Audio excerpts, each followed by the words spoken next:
মাত্র 2 packet Maggi আর cheesy chips দিয়ে তৈরি করব নতুন একটি দারুণ স্বাদের নাস্তার রেসিপি।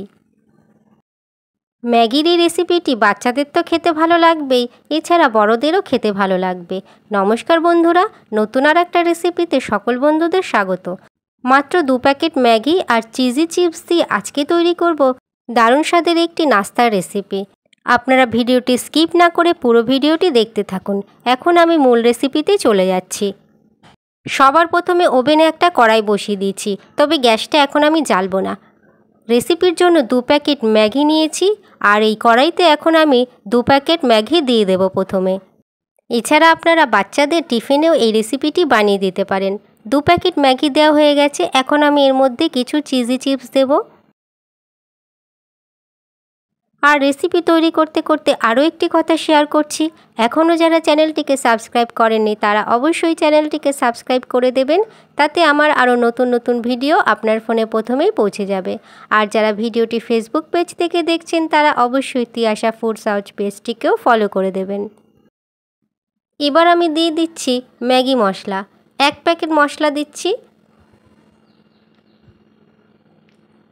তারপরে আমি দেব 1 কাপ জল, আর জল দেওয়া হয়ে গেলে গ্যাসের ওভেনটাকে আমি জ্বালিয়ে দেব। জল দেওয়ার পরে একটা ঢাকনা দিয়ে 2 থেকে 3 মিনিটের মতন ঢেকে রেখে দেব। 2 থেকে 3 মিনিট পরে ঢাকনাটা সরিয়ে নিলাম, আর এবারে একটু নেড়ে চেড়ে নেব। ম্যাগি কিন্তু মোটামুটি সিদ্ধ হয়ে গেছে, এবারে একটু নেড়ে নিচ্ছি। একটু পাতলা করে এটাকে নামিয়ে নেব, বেশি ঘন করব না, তা না হলে ঠান্ডা হয়ে গেলে একদম জমাট বেঁধে যাবে ম্যাগি।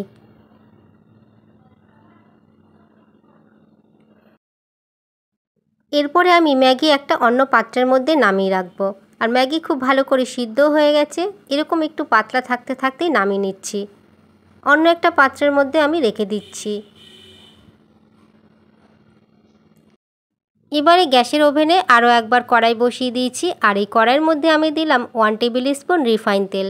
তেলটা গরম হয়ে গেলে ওর মধ্যে দিচ্ছি কুচনো পেঁয়াজ। এবারে পেঁয়াজটাকে হালকা করে ভেজে নেব, একদম বেশি ভাজবো না, সামান্য একটু রঙটা চেঞ্জ হলেই হবে। তারপরে আমি ঝালের জন্য দেব কুচনো লঙ্কা। বাচ্চাদের জন্য অবশ্যই লঙ্কার পরিমাণটা কম দিতে হবে। এবারে আমি পেঁয়াজটা আর লঙ্কা ভেজে নেব। একটু লাল লাল হয়ে গেছে, এর থেকে আর বেশি ভাজবো না। কালারটা যখন হালকা চেঞ্জ হয়ে আসবে তখন আমি এর মধ্যে রান্না করা ম্যাগিটা দিয়ে দেব।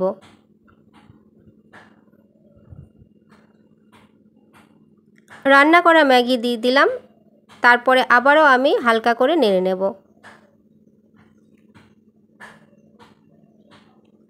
এখন আমি দেব স্বাদ মতো নুন। চিজি চিপসগুলোতে যেহেতু নুন রয়েছে, তাই সেই আন্দাজ মতন এই ম্যাগিতে নুন দিতে হবে। এখন আমি দেব 1/2 কাপের থেকেও কম দুধ, লিকুইড দুধ দিয়েছি। এবারে সব কিছু একসাথে খুব ভালো করে মিশিয়ে রান্না করে নিচ্ছি। এর টেস্টটা কিন্তু দারুণ লাগবে। বাড়িতে অতিথি এলেও আপনারা ম্যাগি দিয়ে এই রেসিপিটি তৈরি করে তাদের দিতে পারেন, আপনার প্রশংসা করতে বাধ্যই হবে যে ম্যাগি দিয়েও এত দারুণ একটা রেসিপি তৈরি করা যায়। এখন আমি কিছু চিজি চিপস এর ওপরে আবারও দিয়ে দিচ্ছি। এটা দেওয়াতে খেতে আরও বেশি ভালো লাগবে, সেই জন্য ওপর থেকে আমি কয়েকটা চিপস দিয়ে দিলাম। হালকা করে একটু নেড়েচেড়ে রান্না করে নিচ্ছি। এখন মোটামুটি এটা রান্না হয়ে গেছে। একদম কম সময়ের মধ্যে এই রেসিপিটা বানানো যাবে, খেতেও দারুণ লাগে। সন্ধ্যাবেলার এই রেসিপিটি আপনারা বাচ্চা থেকে বড় সকলের জন্যই বানিয়ে দিতে পারেন, তারা খুবই ভালোভাবেই কিন্তু এটা খেয়ে নেবে। ম্যাগি পুরোপুরি রান্না হয়ে গেছে, এরপরে আমি নামিয়ে গরম গরম পরিবেশন করব। ম্যাগির এই রেসিপি দেখতে যতটাই লোভনীয় হয়েছে, খেতেও কিন্তু ততটাই ভালো হয়েছে। আর বন্ধুরা, আজকের এই রেসিপি যদি আপনাদের ভালো লাগে ভিডিওটিকে অবশ্যই লাইক করবেন, কেমন হয়েছে সে বিষয়ে কমেন্ট করে জানিয়ে দেবেন। এছাড়া আপনারা অবশ্যই ভালো থাকবেন, সুস্থ থাকবেন, আর ভিডিওটিকে প্রথম থেকে শেষ পর্যন্ত দেখার জন্য আপনাদের সবাইকে অসংখ্য ধন্যবাদ।